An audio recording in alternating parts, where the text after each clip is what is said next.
Anna Harper, at just 28, had achieved what most could only dream of.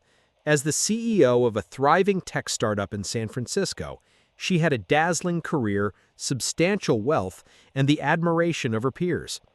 Yet beneath the polished surface of her success, Anna carried an unspoken emptiness. Adopted at birth, she grew up with kind but emotionally distant adoptive parents. Though they cared for her deeply, Anna always felt a piece of her soul was missing, like a puzzle with a gap she couldn't fill. Sometimes, in her dreams, fleeting images would surface, a gentle hand cradling her as a baby, a soothing lullaby she couldn't place, or the aroma of a soup that brought tears to her eyes as she slept. Anna brushed these off as mere imagination. Dreams, after all, were just dreams. One hectic weekend, swamped with work and household chores, Anna called a cleaning service. She expected the usual, a uniformed worker, a mop, and a quick job. But when the door opened, an older woman stepped inside, her smile as warm as a sunrise. She introduced herself as Rose, though everyone called her Mama Rose. What stopped Anna in her tracks wasn't Mama Rose's unassuming presence, but a faint scent, earthy, familiar, and piercingly nostalgic. It wasn't perfume or detergent, it was like a memory buried deep, stirring something long dormant in her heart. Mama Rose came to Anna's house every Saturday. She worked quietly, moving through the rooms as if she'd been there before. The way she folded clothes, neatly, with every corner tucked just so, caught Anna's eye. Mama Rose often hummed a soft, wordless melody, a lullaby that seemed to linger in the air. Strangely, Anna found herself humming along, even though she'd never heard the tune before. One afternoon, Mama Rose offered to cook a small meal as a thank you for Anna's kindness. Anna agreed, expecting nothing extraordinary, but when the aroma wafted from the kitchen, Anna froze. Her heart raced and tears welled up. It was the soup from her dreams, a dish she didn't even know the name of, now simmering in her own kitchen.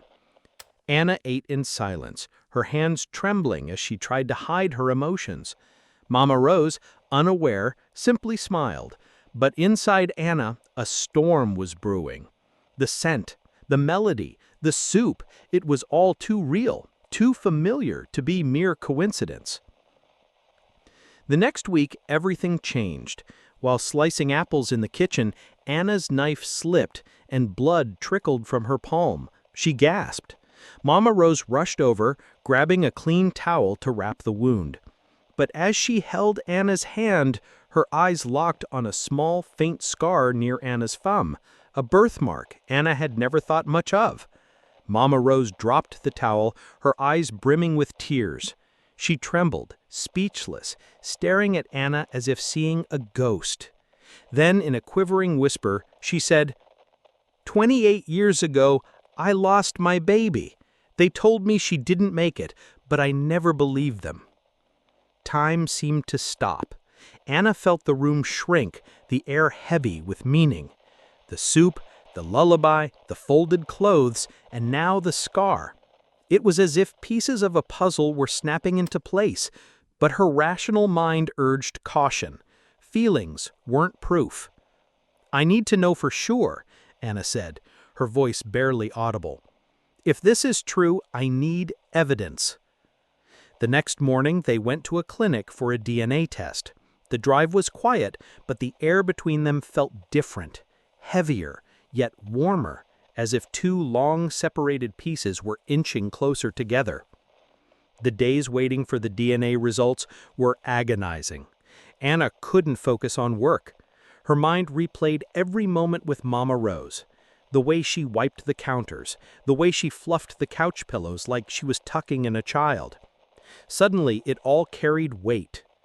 When the results arrived, Anna sat alone in the clinic's waiting room, clutching the envelope like it held a living secret. Mama Rose waited outside, her hands shaking in her lap. Anna opened the envelope, her eyes scanning the page until they stopped. 99.98% probability of maternity. She blinked, then blinked again. The truth was undeniable.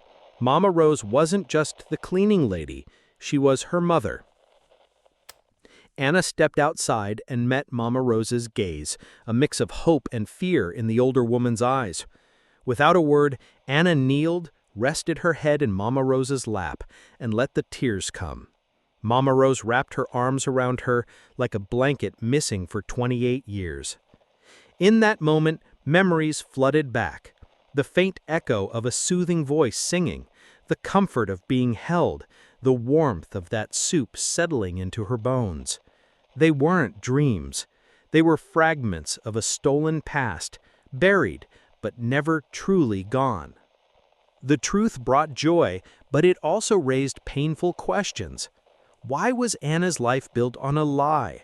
Why was she told her birth mother was young and willingly gave her up? Anna decided to confront her adoptive mother, Susan. When she arrived, she didn't mince words. "I've found my birth mother," she said plainly. Susan's hands trembled as she sat down, her face clouding with a sorrow born from long-buried secrets.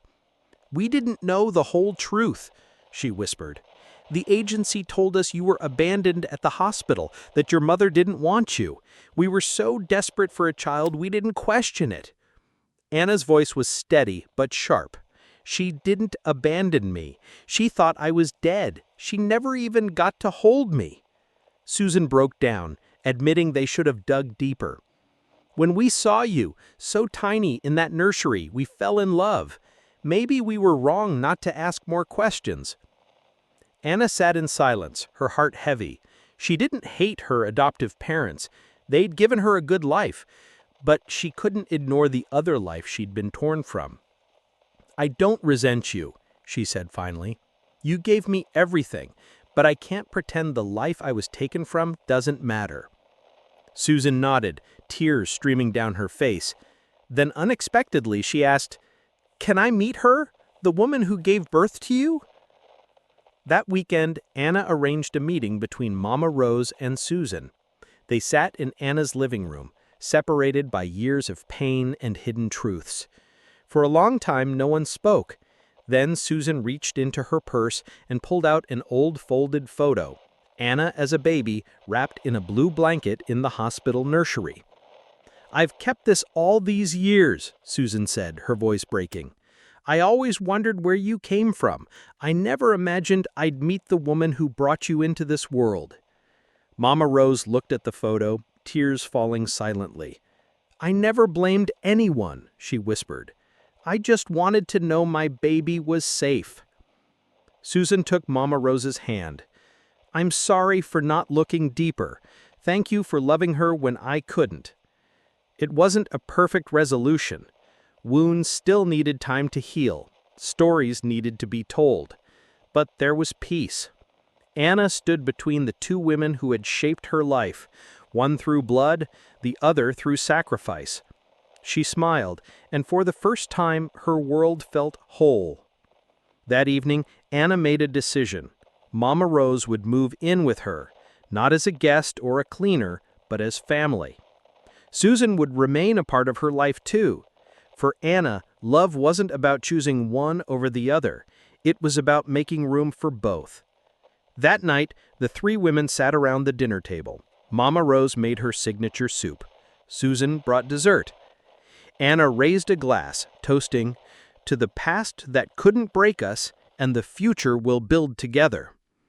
The story of Anna and Mama Rose is a testament that love, especially a mother's love, never forgets. No matter how much time passes or how deep the separation, the traces of love linger in the heart. Truth may be hidden, but it always finds its way to the surface. And family isn't defined by blood or perfection.